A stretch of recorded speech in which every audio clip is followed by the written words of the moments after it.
1번부터 보겠습니다. 1번. 쉽죠? 가압류 가처분 등기에 관한 설명으로 옳은 것은 1번. 가압류가 등기된 부동산에 대하여 소유권 이전 등기를 신청할 수 없다. 2번도 마찬가지죠. 처분금지 가처분이 등기된 부동산에 대하여 소유권 이전 등기를 신청할 수 없다. 이거 없습니까? 처분 금지의 효력은 없다고 했죠. 처분의 제한의 효력만 있지 금지의 효력은 없다라고 했습니다. 채권자가 승소 판결을 받는다는 보장은 없기 때문에 금지의 효력은 없다라고 했습니다. 따라서 가압류 등기된 부동산, 가처분 등기된 부동산에 대해서는 소유권 이전 등기 다 가능합니다. 물론 나중에 말소될 가능성은 있을 겁니다. 그렇겠죠? 그래서 1, 2번 다 틀렸고 3번 가처분 등기에는 청구 금액을 기록해야 된다. 가처분은 언제 하는 겁니까? 금전 이외의 채권자가 하는 것이 처분 권능을 제한하는 것이 가처분이죠. 그래서 청구 금액이 아니겠죠. 이거는 가처분 등기가 아니라 뭡니까? 가압류 등기겠죠. 그래서 이 가처분 등기는 금지된 행위를 기록하는 것이지 청구 금액을 기록하는 게 아니에요. 가압류는 청구 금액, 가처분은 금지된 행위 이렇게 될 겁니다. 그래서 3번 틀렸고 4번 등기된 임차권에 대해서 가압류 등기를 할 수가 있느냐. 등기된 재산권에 대해서만 가압류 가처분이 가능해요. 그래서 합유 지분은 가압류 가처분의 대상이 된다고 했습니까? 안 된다고 했습니까? 안 된다고 했죠. 합유 지분은 등기부에 기록되지 않으니까 합유 지분에 대한 가압류 가처분은 불가능하죠. 공유 지분은 가압류 가처분이 가능하죠. 왜? 등기부에 지분이 기록이 되니까. 그런데 임차권은 등기부에 기록이 되어 있지 않으면, 즉 임차권 등기가 되어 있지 않은 임차권은 가압류 가처분이 불가능합니다. 하지만 등기된 임차권이라고 한다면 가압류 가처분이 가능하겠죠. 그래서 이 가압류 가처분의 대상이 되는 권리는 두 가지 요건을 충족해야 돼요. 첫 번째, 재산적 권리여야 됩니다. 채무자가 가지고 있는 재산적 권리여야 되고, 두 번째, 채무자 이름으로 그 재산적 권리가 등기가 되어 있어야 됩니다. 두 가지 요건이 충족이 될 때 가압류 가처분의 대상이 돼요. 그렇다면 가압류 가처분 등기 자체에 대한 가압류 가처분은 가능합니까? 안 돼요. 이유는 가압류 등기, 가처분 등기는 재산적 권리는 아니에요. 그래서 가압류 가처분 등기에 대한 가압류 가처분 등기는 허용되지 않습니다.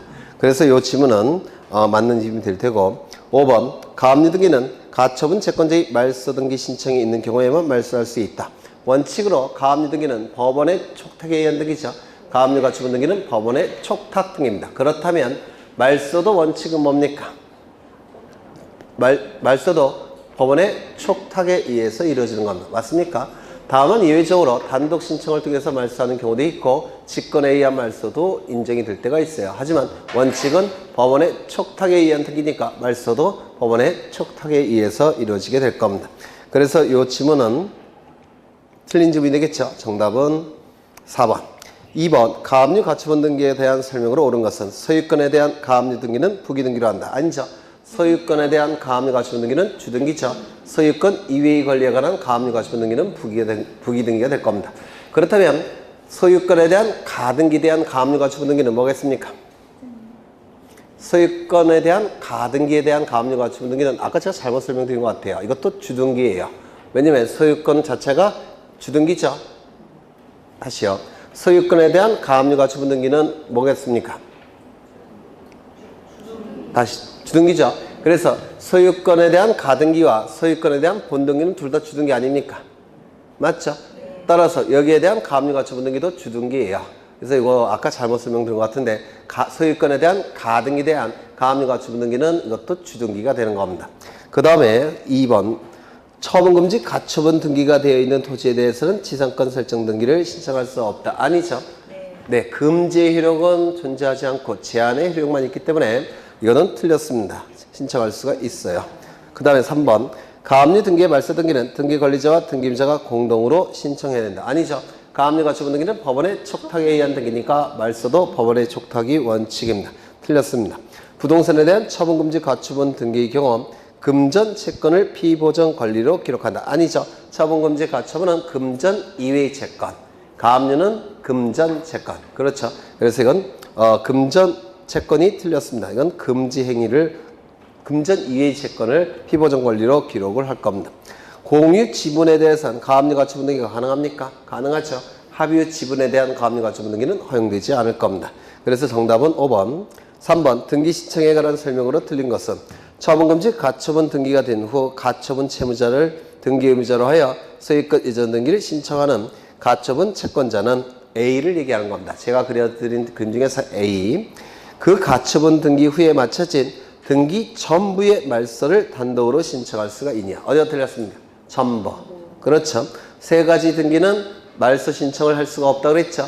첫 번째, 가처분 등기 이전에 이루어진 가압류 등기를 기초로 한 가처분 등기 이후에 이루어진 강제 경매 개시 결정 등기. 두 번째, 가처분 등기 이전에 이루어진 저당권, 전세권, 담보가 등기에 기초한 가처분 등기 이후에 이루어진 임의경매 개시결정 등기, 가처분 채권자에게 대항할 수 있는 임차권 등기. 요 세 가지 등기는 단독으로 말소 신청할 수 없다고 했는데 기억나십니까? 네. 그래서 전부가 틀렸고 2번. 가처분 채권자가 가처분 등기 후의 등기 말소를 신청할 때는 가처분에 의해서 실효가 됐으니까 그걸 원인으로 해서 단독으로 신청하는 겁니다. 아까 가처분 등기 이후에 이루어진 제3자 명의 등기는 단독 신청을 통해서 말소할 수 있다고 그랬죠? 기억나십니까?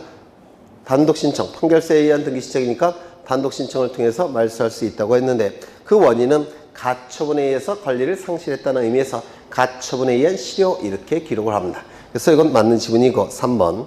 가처분 채권자의 말소 신청에 따라 가처분 등기 후의 등기를 말소하는 등기관은 그 가처분 등기도 직권 말소한다. 어떻게 이거 아까 말씀드렸죠?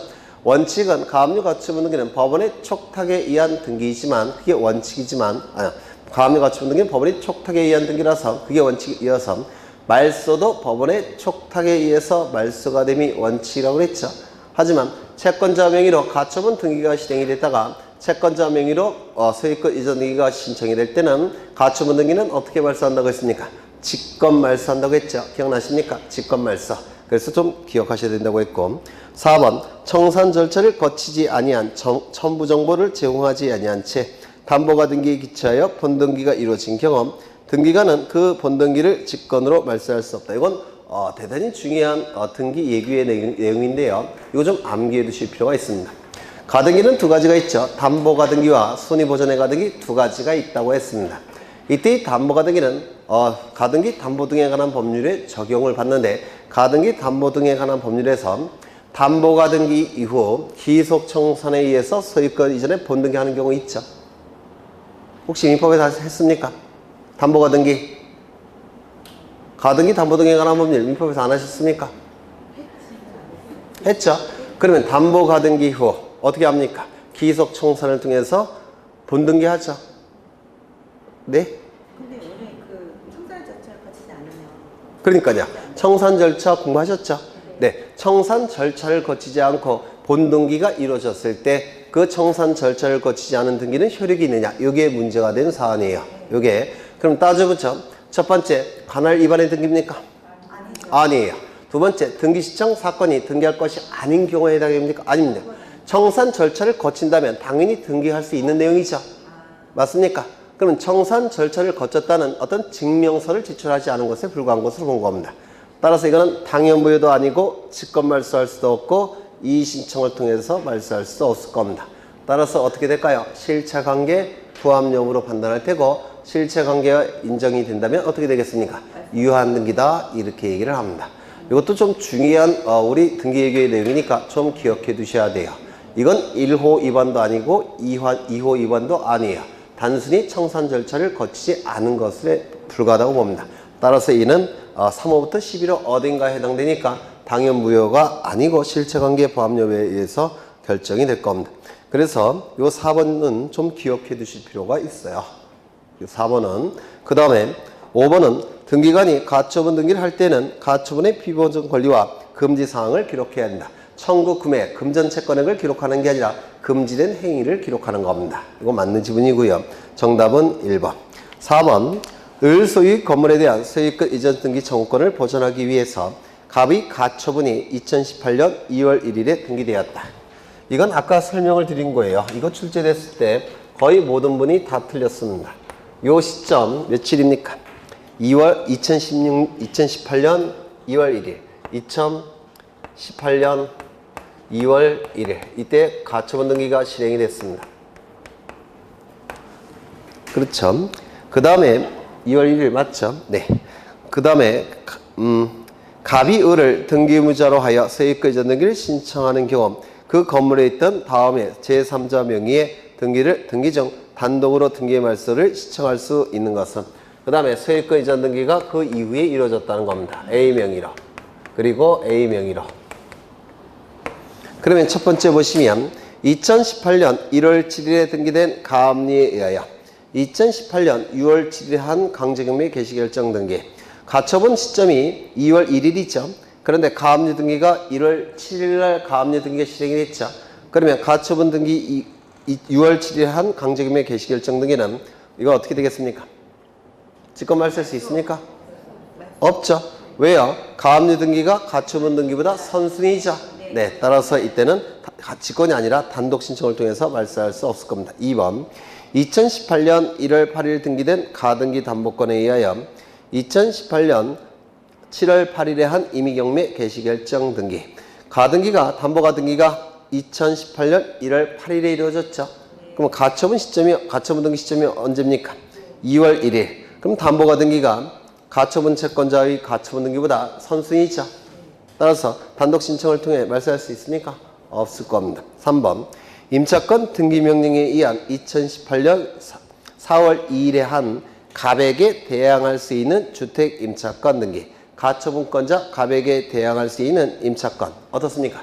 단독 신청을 통해서 말소할 수 있습니까? 대항할 수 있으니까. 없죠. 네. 4번 2018년 1월 9일 체결된 매매 계약에 의하여 2018년 8월 1일에 한 세입과 전등기 단독 신청 통해서 말소할 수 있습니까? 네. 이건 있겠죠. 네. 그 다음에 이게 정답이 되겠네요. 5번 2018년 1월 9일 등기된 근저당권에 의하여 2018년 9월 2일에 한 임의경매 개시결정 등기 가처분 등기보다 선순위죠. 네. 따라서 단독 신청을 통해서 말소할 수 없을 겁니다. 정답은 4번. 굉장히 어려웠던 문제예요. 이것도. 그 다음에 5번 다음은 관공서의 촉탁 등기에 관한 설명이다. 옳지 않은 것은 1번 지방자치단체의 조례에 의해 설립된 지방공사는 지방자치단체와는 별개의 법인이므로 지방공사는 그 사업과 관련된 등기를 촉탁할 수 없다. 맞습니까? 맞죠? 지방공사는 법률에 특별한 규정이 있을 때만 촉탁할 수 있다고 그랬죠. 기억나십니까? 네. 2번 관공서가 등기를 촉탁할 경우에는 본인이나 대리인의 출석을 요하지 아니하므로 우편에 의한 등기 촉탁도 가능하다. 이게 특칙이죠. 맞죠? 3번 관공서가 촉탁에 의하지 아니하고 공동신청으로 등기를 할 수도 있다. 맞습니까? 맞다고 그랬죠. 네. 4번 관공서가 등기의무자로서 등기권리자의 청구에 의하여 등기를 촉탁하거나 부동산에 관한 권리를 취득하여 등기권리자로서 등기를 촉탁하는 경우 등기의무자의 권리에 관한 등기필증이나 등기필 정보를 첨부할 필요가 있다 없다. 등기의 진정성이 확보가 되기 때문에 관공서가 등기를 촉탁할 때는 무권리자의 처분행위가 나타날 여지는 없다라고 봅니다. 따라서 등기의무자의 등기필 정보나 등기필증은 등기 신청 시 등기소에 제공하지 않습니다. 아까 보신 거고요. 5번 매각 공매처분 등을 원인으로 관공서가 세입권 이전 등기를 촉탁할 경우에는 등기의무자의 주소를 증명하는 정보를 첨부한다. 맞습니까? 세입권 이전 등기는 원칙적으로 등기의무자도 주소 증명 정보를 첨부하죠. 다만 관공서의 촉탁의 경우에는 등기의 진정성이 확보됐다고 평가하니까 등기의무자의 주소 증명 정보도 첨부할 필요가 없다라고 했습니다. 5번의 정답은 5번이 될 겁니다. 그 다음에 6번 가등기에 관한 설명으로 틀린 것은 1번 가등기 후 본등기의 신청이 있는 경우 가등기 순위번호를 사용하여 본등기를 해야 된다. 맞습니까? 가등기와 본등기는 순위번호를 같이 쓴다고 했죠. 따라서 본등기가 을구면 가등기도 을고 본등기가 갑구면 가등기도 갑고 본등기가 주등기면 가등기도 주등기 본등기가 부기등기면 가등기도 부기등기에 의할 수밖에 없을 겁니다. 2번 세입권 이전등기 청구권 보존의 가등기에 의한 본등기를 할 경우 등기관은 가등기 후 본등기 전에 맞춰진 등기 첨부를 직권말소한다. 전부가 아니라 일부는 직권말소하지 않죠. 네 가지 기억해 두셔야 돼요. 첫 번째, 가등기 자체에 대한 가압류 가처분 등기. 두 번째, 가등기 이전에 이루어진 가압류 등기에 기초한 가등기 이후에 이루어진 강제경매 개시결정 등기. 세 번째, 가등기 이전에 이루어진 저당권, 전세권, 담보가등기에 기초한 가등기 이후에 이루어진 임의경매 개시결정 등기. 네 번째, 뭐가 있었습니까? 가등기권자에게 대항할 수 있는 임차권 등기. 요 4개의 등기는 직권으로 말소할 수 없다라고 했습니다. 그 다음에 틀렸죠. 전부가 틀린 겁니다. 4개는 빠져야 되는데 3번 임차권 설정 등기 청구권 보전의 가등기에 의한 본등기를 할 경우 등기관은 가등기 후 본등기 전의 가등기와 동일한 부분에 맞춰진 부동산 용익권 등기를 직권으로 말소한다. 이거 맞습니까? 네, 맞아요. 그렇죠. 용익적 권리는 2개가 동시에 존재할 수 없다고 그랬죠. 네, 양립할 수 없으니까 이건 당연히 직권 말소할 겁니다. 4번 저당권 설정 등기 청구권 보전의 가등기에 의한 본등기를 한 경우 등기관은 가등기 후 본등기 전에 맞춰진 제3자 명의 부동산 용익권 등기를 직권으로 말소할 수 없다. 맞죠? 네. 저당권은 간접적 지배권이기 때문에 다른 물건과 다 양립이 가능해요. 따라서 직권 말소할 수 없을 겁니다. 5번 가등기 명의는 단독으로 가등기의 말소를 신청할 수 있습니까? 이거 꼭 기억하시라고 했죠.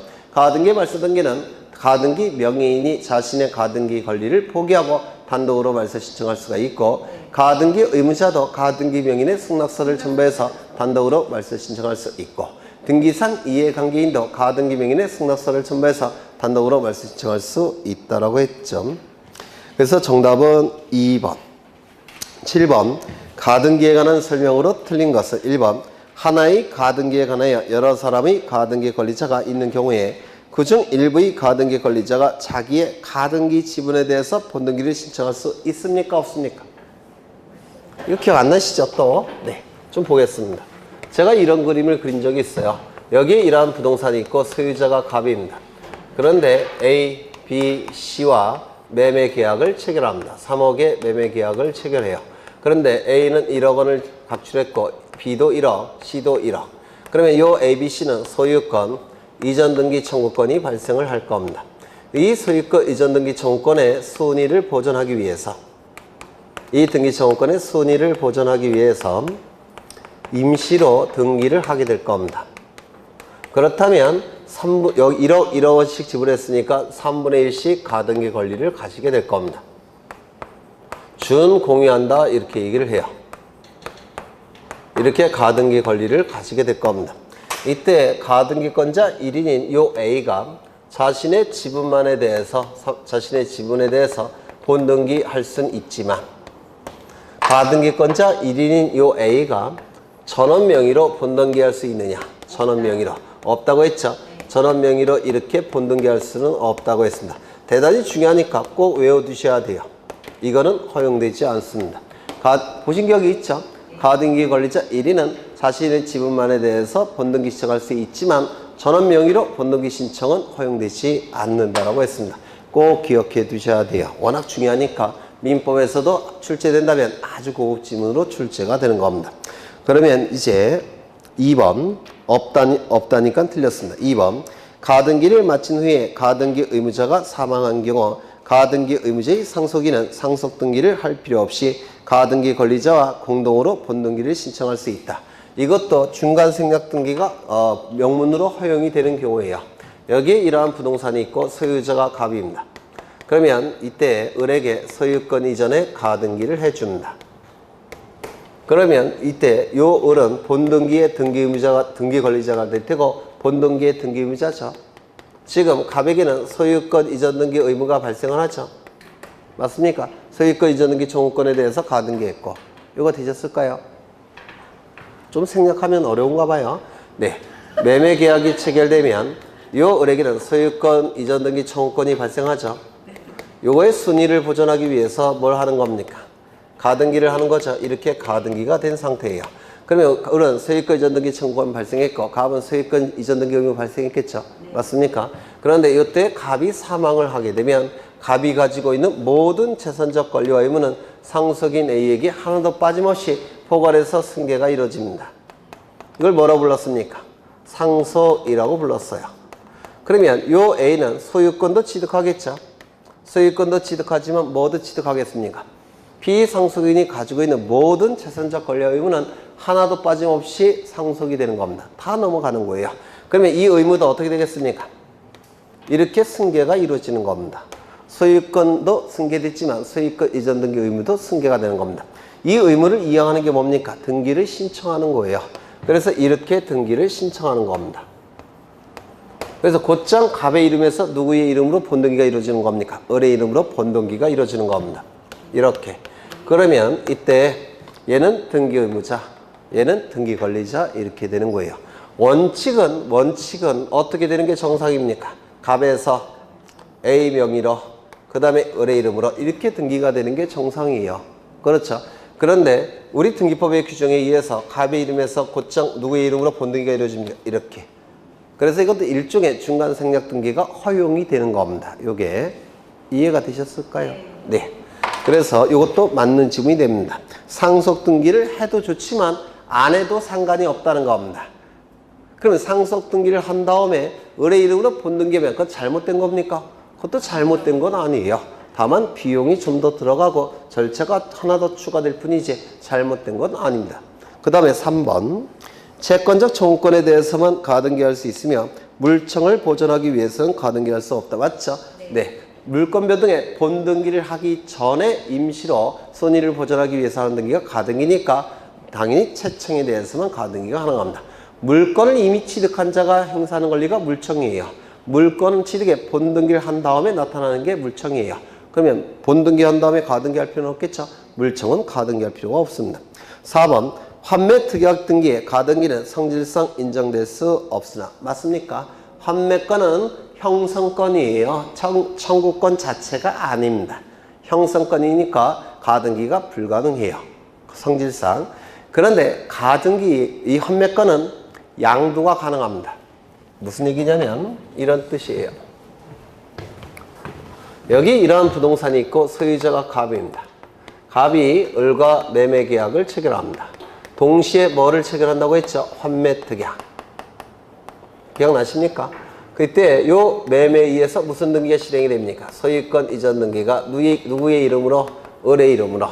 그 다음에 요 환매 특약에 의해서 갑에게 환매권이 발생할 테고 요 환매권의 대항력을 발생시키기 위해서 요 환매 특약에 대해서 등기한다고 했죠? 환매 등기를 하게 됩니다.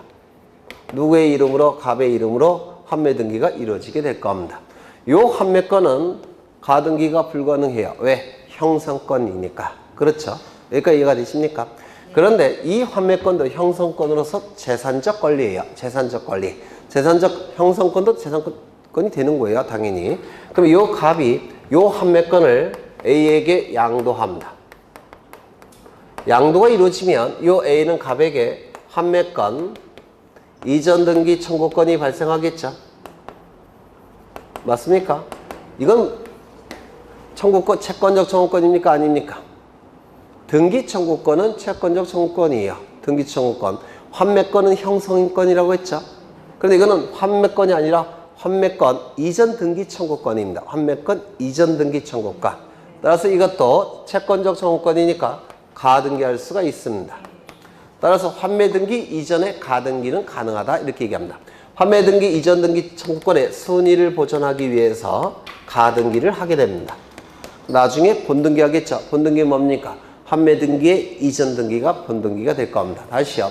환매권 자체는 형성권이니까 당연히 가등기할 수 없습니다. 하지만 환매등기 이전 등기 청구권은 채권적 청구권이라서 가등기가 가능해요. 환매등기 이전에 본등기 전에 순위를 보존하기 위해서 가등기가 가능하다는 겁니다. 요거 이해가 되실까요? 네. 그 다음에 5번 가등기에 기한 본등기는 공동신청의 원칙이나 등기임자의 협력이 없는 경우 의사진술을 명하는 판결을 받아 등기관리자가 단독으로 신청할 수 있다. 이때 이 가등기는 원칙이 공동신청이라고 했죠. 다만 예외적으로 단독신청에 의한 경우도 있고 법원의 명령에 의한 등기도 있는데 법원의 명령에 의한 등기는 이 신청 절차에서 나타난다고 했죠. 단독 신청이 주로 출제가 되는데 첫 번째 뭐가 있었습니까? 판결서가 있다면 단독 신청이 가능했고 두 번째 가등기, 가처분, 명령 결정서가 있을 때 단독 신청이 가능했고 하나가 더 있었죠. 가등기 의무자의 승낙서가 있을 때도 단독 신청이 가능하다고 했습니다. 요 5번 지문은 판결에 의한 단독 신청이에요. 맞는 지문이 될 겁니다. 정답은 1번. 8번 다음은 가등기에 관한 설명이다. 옳지 않은 것은 1번 가등기는 권리의 설정, 이전, 변경, 소멸의 청구권을 보존할 필요성이 있을 때 할 수 있다. 맞죠? 시기부 청구권, 정지정보부 청구권 이때도 할 수 있죠. 세 번째, 장래에 있어서 확정될 청구권도 가등기할 수 있다라고 했습니다. 보존의 필요성이 인정된다고 했죠. 2번, 소유권 보존 등기 가등기나 처분 제한 등기의 가등기 인정됩니까? 안 돼요. 보존의 필요성이 인정되지 않으니까 가등기 힘들 테고, 유증자가 생존 중일 때는 언제든지 철회가 가능하니까 미확정 청구권이라고 했죠. 따라서 가등기는 허용되지 않습니다. 다만 사망했다고 한다면 더 이상 철회가 불가능하니까 확정이 됐다고 했죠. 따라서 청구권은 가등기할 수 있다라고 했고요. 다만 사인 증여를 원인으로 한 등기 청구권은 이는 계약이기 때문에 철회가 가능합니까? 불가능하다고 했습니까? 불가능하다고 했죠. 따라서 확정된 청구권이니까 가등기할 수 있다라고 했습니다. 그래서 이 지문도 맞는 지문이 될 테고, 4번, 가등기는 가등기 권리자가 가등기 가처분 명령 결정 정보를 첨부하여 이를 단독으로 신청할 수 있으며, 맞습니까? 맞죠? 이 가등기 가처분 명령 결정에 의한 등기 신청은 단독 신청이죠. 단독 신청은 등기필 정보를 원칙적으로 등기소에 제공합니까? 제공하지 않습니까? 제공하지 않는다고 했죠. 단 예외가 하나 있었죠. 뭡니까? 승소한 등기의무자의 판결에 의한 등기 신청. 그때만 예외적으로 등기필증이나 등기필 정보를 등기소에 제공해야 된다고 했습니다. 이 가등기 가처분 명령 결정 정보에 의한 등기 신청도 단독 신청이니까 등기필증이나 등기필 정보를 등기소에 제공하지 않습니다. 그 다음에 5번, 가등기 가처분에 관하여 민사집행법상의 가처분에 관한 규정은 준용되지 않는다. 요 민사집행법상의 가처분이 바로 처분금지 가처분이에요. 그러면 이 처분금지 가처분 등기가 등기부에 기록되기 위해서는 채권자는 어떻게 해야 될까요? 법원에 처분금지 가처분을 보존소송으로 신청했죠. 그러면 법원은 결정했고, 법원이 결정하면 등기소에 촉탁했죠. 기억나셔요? 세 개나 똑같은 거 그렸었는데 또 그려야 될까요? 지겹죠? 채권자는 강제 집행하기 위해서는 집행원원이 필요하다고 했죠. 집행원원은 판결서. 판결서를 만들기 위해서 법원에 소송을 제기하면서 동시에 보존소송을 같이 제기한다고 했죠. 이때 보존소송은 가압류와 처분금지 가처분이 있다고 했습니다. 금전 채권자일 때는 가압류, 금전 위의 채권자일 때는 처분금지 가처분. 처분금지 가처분을 법원에 신청합니다. 그러면 법원은 결정한다고 했죠. 결정이 되면 등기소에 뭐 어떻게 했습니까? 법원은 등기소에 가처분 등기나 가압류 등기를 촉탁한다고 했죠. 요 절차가 민사집행법에 나와 있어요. 요게 요 순서가. 그래서 그게 바로 어디 갔지? 네, 민사집행법상의 가처분에 관한 규정이에요. 그걸 제가 그림으로 설명을 드린 겁니다. 그런데 이러한 절차를 거칩니까? 안 거칩니까? 가등기 가처분 명령 결정은. 그거는 처분금지 가처분만 그러한 절차를 거치는 거예요. 가등기 가처분 명령 결정은 법원에 신청하고 법원이 결정하고 그리고 등기소에 이렇게 촉탁하는 거냐? 아니에요. 이 가등기 가처분 명령 결정은 재판의 일종이라고 그랬죠. 결정이니까 등기 권리자가 어떻게 해야 되는 겁니까? 그 결정서를 가지고 단독으로 신청하는 거라고 그랬죠. 법원의 촉탁에 의한 것이 아니라 어떻게 된다고요? 단독 신청. 판결서처럼 단독 신청이에요. 따라서 이거는 민사집행법상의 처분금지 가처분에 관한 규정은 적용되지 않습니다. 그렇다면 민사집행법상의 처분금지 가처분에 관한 규정은 법원이 결정하고 법원에 신청하고 법원이 결정하고 등기소에 촉탁하는 절차라고 했죠.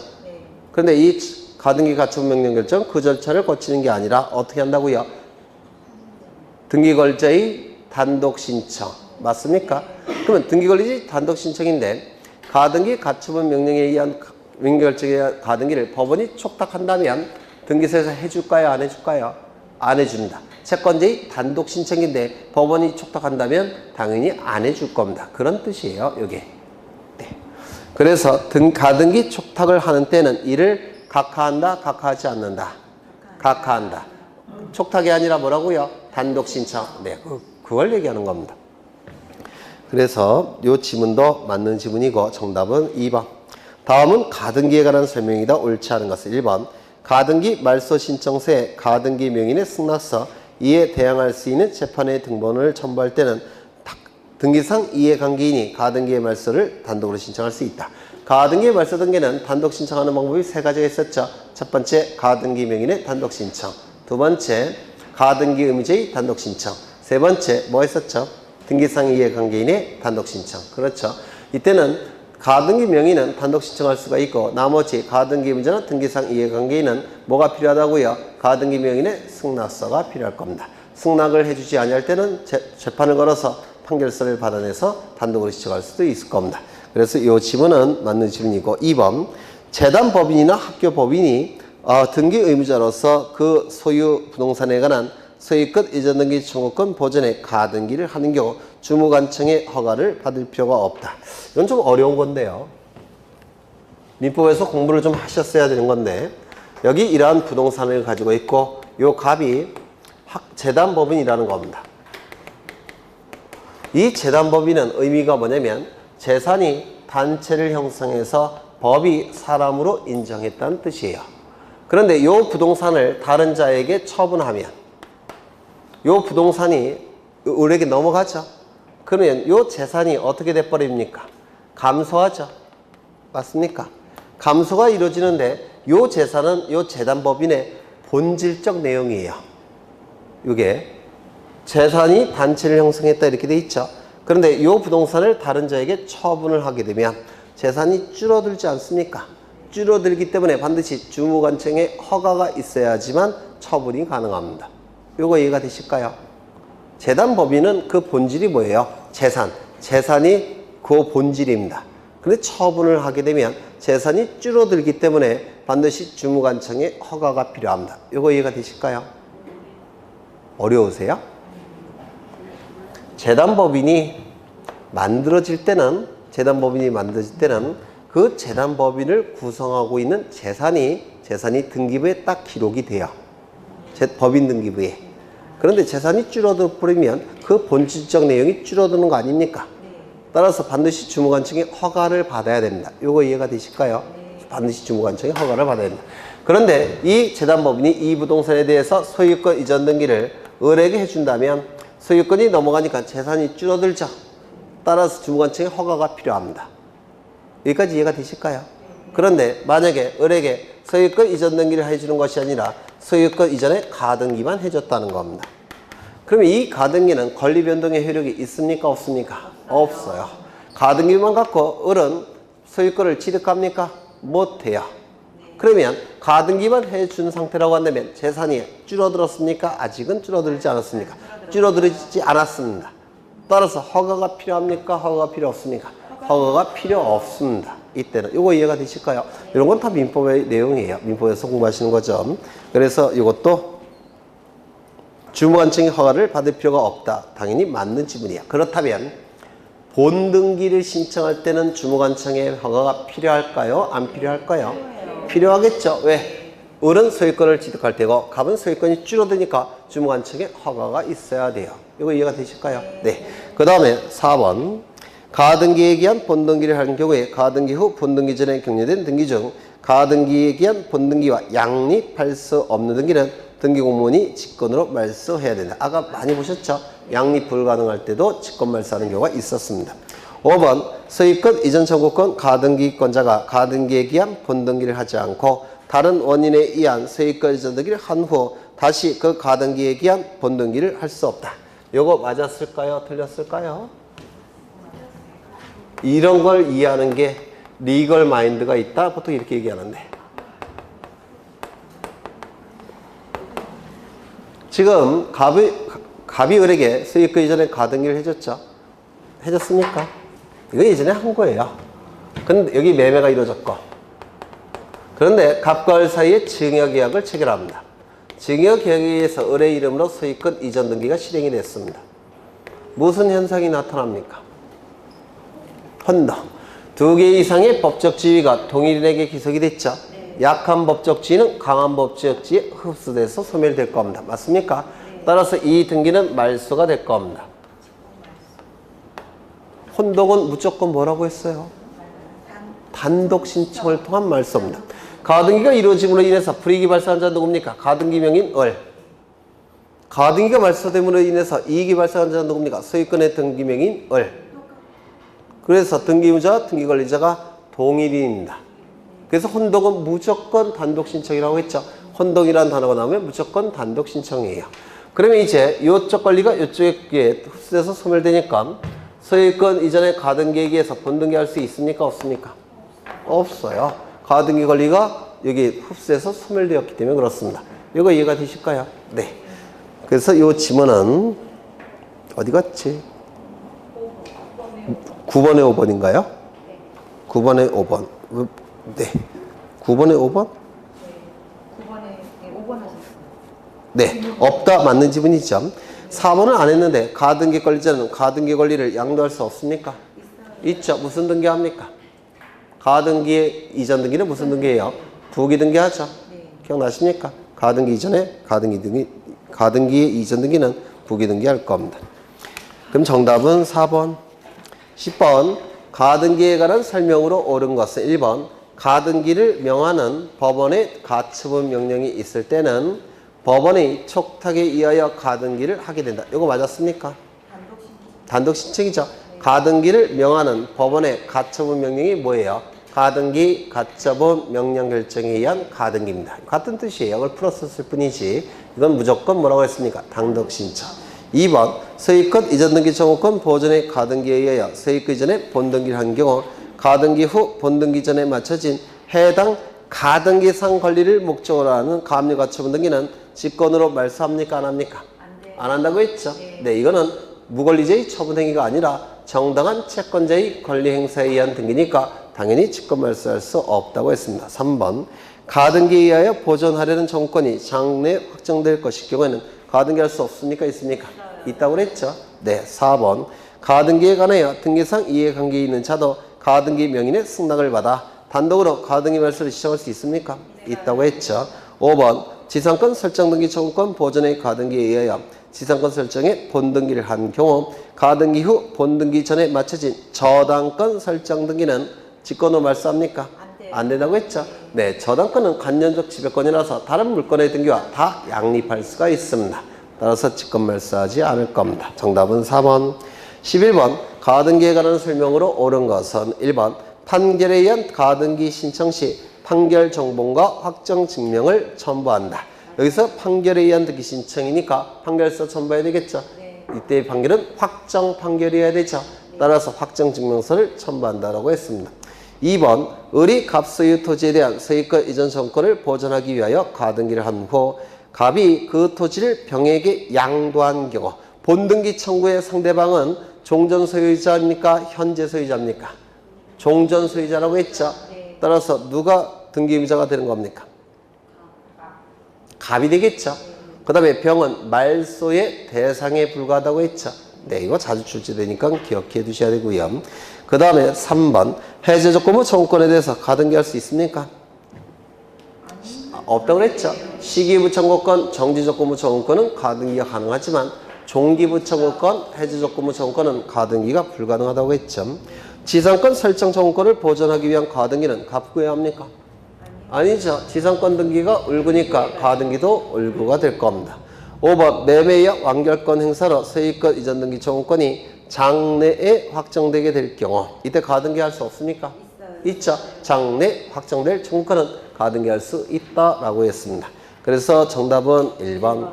12번 A 건물에 대해 갑이 소유권 이전 등기 청구권 보존의 가등기를 2018년 3월 4일에 했다. 2018년 3월 4일에 이루어졌다는 겁니다.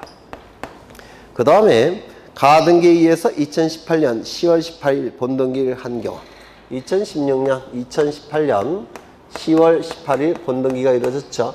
그리고 이제 요 가처분이 아니라 가등기 소유권 이전의 가등기입니다. A 건물에 있던 다음 등기 중 직권으로 말소하는 등기는 1번 갑에게 대항할 수 있는 이게 A가 아니라 뭐가 됩니까? 갑이죠. 네, 이렇게 될 겁니다. 갑에게 대항할 수 있는 주택 임차권에 의해 2018년 7월 4일에 한 주택 임차권 등기 어떻습니까? 그렇죠. 가등기권자에게 대항할 수 있는 임차권 등기는 직권으로 말소할 수 없다고 했죠. 2번 2018년 3월 5일 등기된 가압류에 의한 2018년 7월 5일에 한 강제경매 개시결정 등기 가등기 시점은 3월 4일인데 가압류 등기 시점은 3월 15일이죠. 네. 따라서 가압류 등기가 가등기보다 후순위예요. 다 직권말소 하게 될 겁니다. 그렇죠. 그래서 이게 정답이 될 테고 3번 2018년 2월 5일 등기된 근저당권에 의해 이 근저당권 등기가 가등기권자보다 선순위네요. 따라서 가등기 이후에 이루어진 임의경매 개시결정 등기는 직권말소할 수 있습니까? 없다라고 했습니다. 4번 위 가등기상의 권리를 목적으로 하는 가처분 등기 위 가등기상의 권리를 목적으로 한 가압류 등기 이거는 무권리자의 처분행위로 볼 수 없다고 했죠. 따라서 이때는 직권말소하지 않는다고 했습니다. 정답은 2번. 사실 이런 문제도 굉장히 쉬운 문제인데 거의 다 틀렸었어요. 이거 네, 좀 여러분 좀 맞았으면 좋겠고요. 12번의 정답은 2번. 13번 등기상 이해관계 있는 제3자의 승낙이 없다면 부기 등기가 아닌 주등기로 해야 하는 것은 이게 권리 변경 등기인데요. 이거는 시험에 나올 가능성이 대단히 높으니까 좀 보겠습니다. 여기에 이러한 부동산이 있고 소유자가 갑입니다. 갑이 을에게 전세권을 설정해 준다. 그래서 전세권 설정 등기를 실행한 상태예요. 전세 금액은 10억입니다. 그 이후에 갑은 병에게 두 번째로 저당권 등기를 해줍니다. 피담보 채권액은 2억으로 하겠습니다. 그런데 갑이 을에게 전세금을 올려달라고 요구합니다. 2억. 그러면 요 추가되는 2억도 기존의 전세금 10억과 같은 순위가 유지가 된다면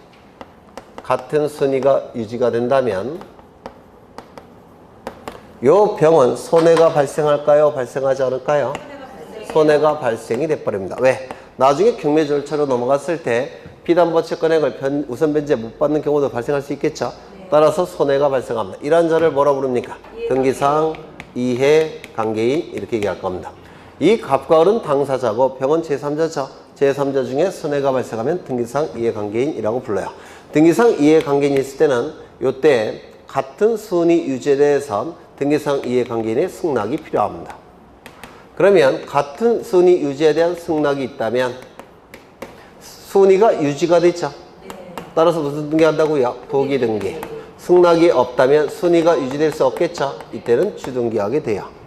그러면 등기부에 이렇게 기록이 되어 있습니다. 이건 시험에 대단히 잘 나와요.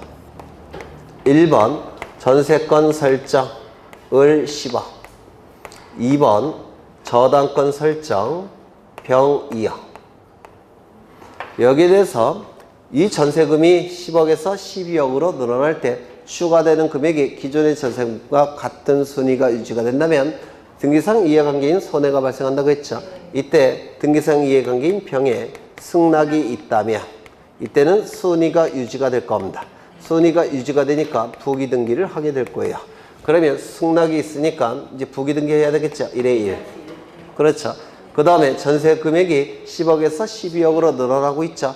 전세권의 내용이 바뀌니까 1번 전세권 변경 이렇게 기록합니다. 그리고 추가되는 2억과 기존의 10억은 전부 다 병보다는 선순위가 되죠. 그럼 둘 다 요것도 병보다 선순위고 이것도 병보다 선순위니까 이걸 따로 나눠 기록할 필요가 있습니까? 없어요. 합산을 합니다. 이렇게 12억.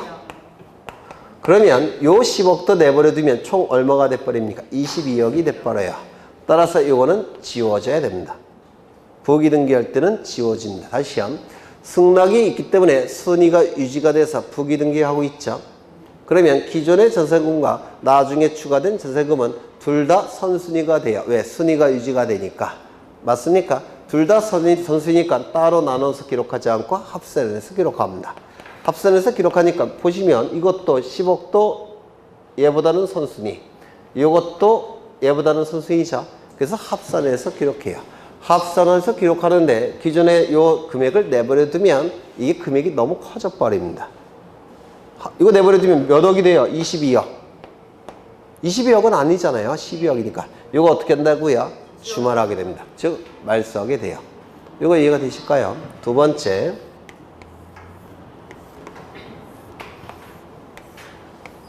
1번 전세권 설정 을 10억 그 다음에 2번 저당권 설정 병이역 이렇게 등기가 되어 있을 겁니다. 이때 추가되는 금액에 대해서 병의 승낙이 없다면 순위가 유지가 됩니까? 순위가 유지되지를 못해요. 따라서 그때는 무슨 등기? 주등기. 주등기니까 여기 3 이렇게 기록이 됩니다. 그래서 기존의 10억 원은 병보다 선순위가 될 테고 추가되는 금액은 승낙이 없으니까 병보다 후순위가 되는 겁니다. 맞습니까? 그래서 1번 전세권 변경된 금액은 2억. 그러면 이 2억은 병보다 후순위, 10억 원은 병보다 선순위. 맞습니까? 그러면 이거 지워야 되겠습니까? 내버려야 되겠습니까? 이걸 지워버리면 전세금이 2억짜리로 줄어들어요. 그래서 이건 내버려둬야 됩니다. 맞습니까?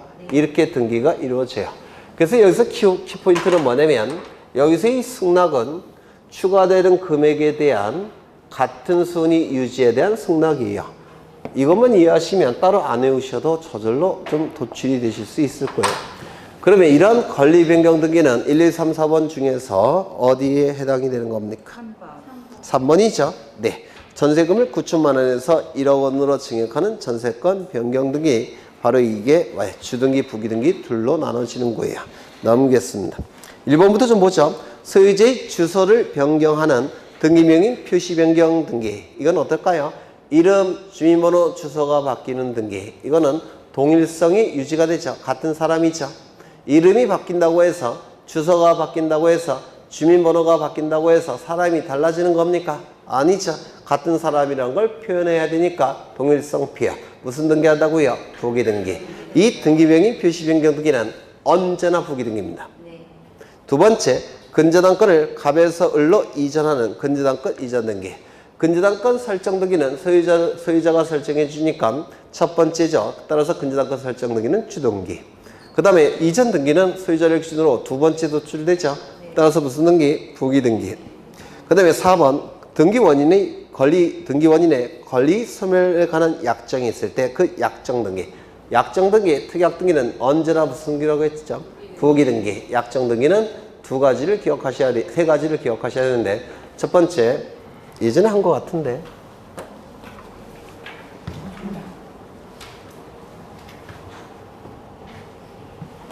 등기부에 반드시 기록해야 될 내용, 이를 필요적 기록사항이라고 부릅니다. 반드시 기록해야 될 내용을 필요적 기록사항이라고 불러요.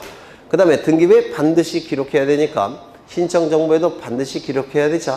따라서 필요적 내용정보라고도 부릅니다. 등기부에 기록해도 그만, 기록하지 않아도 그만인가? 이거는 신청정보에 기록해도 그만, 기록하지 않아도 그만일 겁니다. 이걸 뭐라고 부릅니까? 임의적 기록사항 또는 임의적 내용정보라고 불러요. 이 임의적 기록사항 첫 번째, 약정이라는 문구가 있다든지 특약이라는 문구가 있다든지 합의라는 문구가 있다든지 계약이라는 문구가 있다면 이건 전부 다 임의적 기록사항입니다. 등기부에 기록하지 않아도 상관없는데 기록하겠다고 특약을 맺었다면, 합의했다면, 약정 맺었다면 기록할 수 있겠죠. 이걸 임의적 기록사항이 될 수밖에 없어요. 이런 문구가 있다면 이거 무조건 임의적 기록사항입니다. 그런데 이런 특약, 약정사항은 당사자가 멋대로 만들어낼 수 있죠. 멋대로 만들어낼 수 있는 걸 등기부에 다 기록해야 된다면 이때는 오히려 공식인이 떨어집니다. 따라서 이러한 약정사항은 반드시 등기법에 근거 규정이 있어야 됩니다. 세 번째, 이 약정 등기는 언제나 무슨 등기 한다고 했습니까? 부기등기. 예를 들어서 지난 시간에 전세권 양도금지 특약이 가능하다고 했죠. 그래서 양도금지 특약 등기를 할 텐데 이건 무슨 등기 한다고 했습니까? 부기등기. 전세권 등기가 순위번호가 3이면 전세권의 양도금지 특약은 3의 1 이렇게 부기등기 하는 겁니다. 그래서 이 약정 등기는 언제나 부기등기예요. 두 번째, 기간의 의미가 있으면 무조건 임의적 기록상이라고 했죠. 기간의 의미가 있으면 무조건 임의적 기록상이에요.